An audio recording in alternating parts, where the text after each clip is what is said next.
AITA 4, screwing over my pregnant coworker?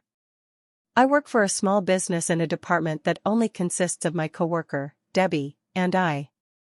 We are the only people at the company who can do what we do.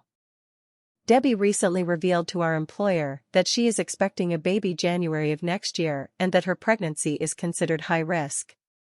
My boss is a good guy, but he is a hands-off manager in general and particularly hands-off in our department since he can't do what we do.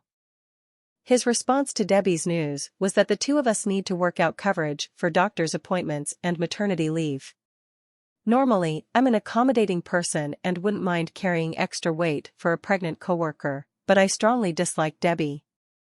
She started working here 3 weeks before me and has really latched onto the idea that she has seniority over me and acts like she is my supervisor. This means she often gives me unsolicited criticism on my work and feels entitled to comment on my schedule, e.g., claiming timing off won't work for her, insisting that she get priority for time off around holidays, etc. In the past, I've considered looking for a job where I wouldn't have to work so closely with such a jerk. But it can be hard to find work in our field in this area, and my financial situation required me to work.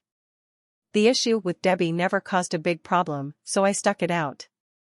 However, within a couple hours of my boss telling us to work it out, Debbie's behavior, e.g., telling me when I would need to cover her doctor's appointments regardless of my plans, talking about me working OT, telling me I might need to reschedule a New Year's vacation I have planned, etc., was driving me up a wall. When I went home that night, I realized I couldn't deal with months of this. My financial situation has changed, and I no longer need to work. So I decided to give my notice and take a few months/a year before finding another job. After I gave my notice, Debbie started interrogating me about my plans, and she was pissed when I said I was taking some time to myself. She didn't speak to me for the rest of the day.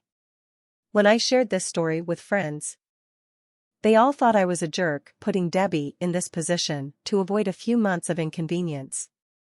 For context, the US-based business we work for is small enough we aren't protected by discrimination laws or FMLA. Our boss won't fire her or anything because he is a good guy. And he will give her time for maternity leave and appointments. But he will probably need to hire a temp, which will mean Debbie's schedule will have less flexibility. She will probably need to work some longer hours leading up to maternity leave. And she might need to take less time off after giving birth. Additionally, a lot of our compensation comes from bonuses for completed projects. There's almost no way for a temp worker to be as productive, so she will probably lose out on some bonuses. So AITA for not toughing it out for a few months to help out a pregnant coworker when doing so wouldn't really cost me anything?